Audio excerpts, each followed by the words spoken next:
Bonjour et bienvenue dans Piston et Culasse. Dans cette vidéo, nous allons parler de préparateurs automobiles. Alors on oublie tout de suite l'aspect tuning de la chose, à savoir les intérieurs en cuir de croco et les néons sous les bas de caisse, destinés sûrement à des gens en manque d'inspiration. On va essayer ici de se concentrer sur trois modèles qui ont subi avant tout de lourdes préparations mécaniques et qui restent dans une certaine mesure sobres et élégants. Le tout en se replongeant dans les années 90. Pour ce premier modèle, on part en 1995. À cette époque-là, AMG était encore indépendant. Il ne fut racheté que par Mercedes qu'en 1999, pour devenir ainsi le préparateur officiel de Mercedes. Mais revenons-en donc à nos histoires. En 1995, AMG se pencha une nouvelle fois sur le Mercedes SL, ou plutôt la Mercedes SL, le nom de code R129, et ce à travers plusieurs séries, dont la plus élitiste fut la SL73 AMG. 73 comme la cylindrée de son moteur, un V12 évidemment, donc de 7 litres 3. Il développait alors 525 chevaux. On était plus proche de la muscle car que de la véritable sportive. On va dire pour être gentil que c'est avant tout une formidable GT. Tout d'abord parce qu'elle était associée uniquement à une boîte automatique 5 rapports, la seule qui pouvait encaisser autant de couple. Et puis la voiture pesait son poids quand même, hein. On approchait, voire dépassait les 2 tonnes. Ce que j'aime bien avec ce modèle, c'est qu'il a beau avoir une énorme cylindrée, il reste particulièrement sobre et classe, il n'y a pas trop d'impanice aérodynamique et il conserve tout le style intemporel du Mercedes SL. Il y eut 85 exemplaires de la Mercedes SL 73 AMG. La rumeur veut que les 50 premiers aient été vendus au sultan de Brunei, on se demande bien ce qu'il en a fait. Il n'y en a pas eu beaucoup parce que le prix était véritablement astronomique. Déjà, il fallait acheter une Mercedes SL 600 sur laquelle elle était basée. Et ensuite, rajouter 50 000 euros et l'envoyer chez AMG pour qu'il vous la prépare et la transforme. Un autre préparateur très célèbre s'occupa du Mercedes SL 600, Brabus, avec ce modèle 7 litres 3 S. Là aussi, donc, 7 litres 3 de cylindrée, il faut croire que c'était vraiment la cylindrée maximale qu'on pouvait atteindre avec ce moteur. Et un modèle encore plus rare, puisque apparemment seuls 12 exemplaires auraient été construits. La puissance atteignait alors 582 chevaux et près de 320 km/h en vitesse de pointe.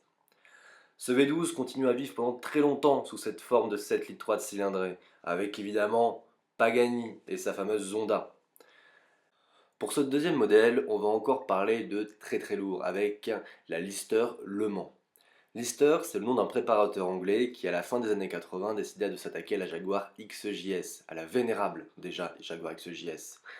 Il prit alors le V12 Jaguar 5 litres 3 et le réalisa pour obtenir 7 litres. Il développait alors 500 chevaux, le tout en restant atmosphérique. Il était accouplé à une boîte mécanique 5 rapports renforcée pour l'occasion. Et là on peut vraiment parler de transformation totale. Le châssis arrivait nu dans les usines de Lister et était entièrement remanié à l'œil de feuille de métal. Bon, le résultat est discutable, mais toujours est-il que ça reste très impressionnant. Les trains roulants étaient également revus, ainsi que les freins et tout l'intérieur. Et pour cause, à l'époque, c'était une des voitures les plus chères au monde. Son prix actuel reviendrait à 350 000 euros.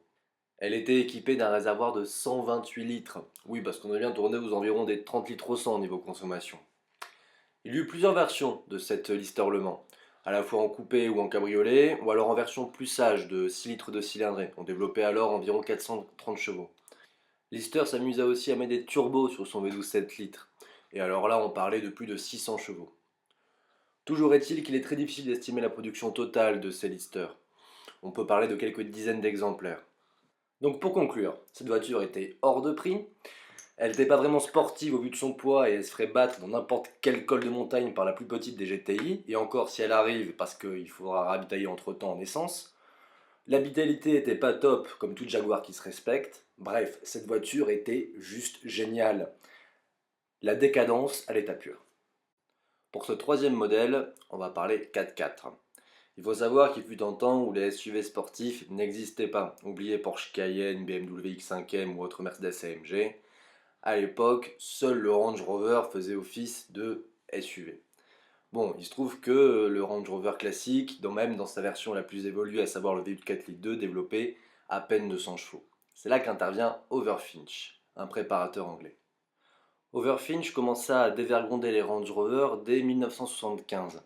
Et il fut très intimement lié à Land Rover, puisque c'est lui qui introduisit en premier la boîte automatique sur le Range Rover classique, option qui fut plus tard reprise par Land Rover de façon officielle. Mais c'est au début des années 80 qu'il passa vraiment aux choses sérieuses. Il décida tout simplement d'installer des V8 GM de Corvette sous le capot des Range Rover. Et ce n'était pas qu'une simple transplantation, puisque l'ensemble du véhicule était revu, aussi bien les liaisons au sol que le système de freinage, ou bien encore la direction qui était entièrement refaite afin d'être beaucoup plus sportive et directe, et évidemment l'intérieur qui était fait selon les desiderata du client. Plusieurs versions ont existé, des V8 5 litres, 5 litres 7, carburateur, injection, le tout pour des puissances échelonnant entre 280 et plus de 340 chevaux. Là encore, il est difficile de savoir le nombre d'exemplaires qui ont été produits. On peut estimer ça aux alentours de quelques dizaines d'exemplaires. Et il n'est pas rare d'en trouver, même avec le volant à gauche dans les petites annonces. Les mauvaises langues diront que c'était un peu un pavé sur la route du fait du poids conséquent du moteur sur l'essieu avant. Cependant, on reste quand même sur un niveau de performance plus que remarquable pour un 4x4 et qui plus est dans les années 90. Et n'oublions pas que l'utilité principale de ce véhicule était quand même de pouvoir doubler n'importe quelle voiture qui se trouvait sur son chemin tout en tractant un bateau derrière soi. Et voilà, c'est la fin de cette vidéo. Ce que j'aime bien avec cette voiture, c'est que ce sont des anachronismes roulants. Elles font toutes plus de 30 litres au 100 et elles n'ont plus aucune place dans nos villes actuelles. Et elles pourraient à elles seules asphyxier une assemblée entière d'écologistes. Cependant, elles font partie de notre patrimoine automobile. Et rien que pour ça, j'espère les voir sur nos routes pendant encore longtemps.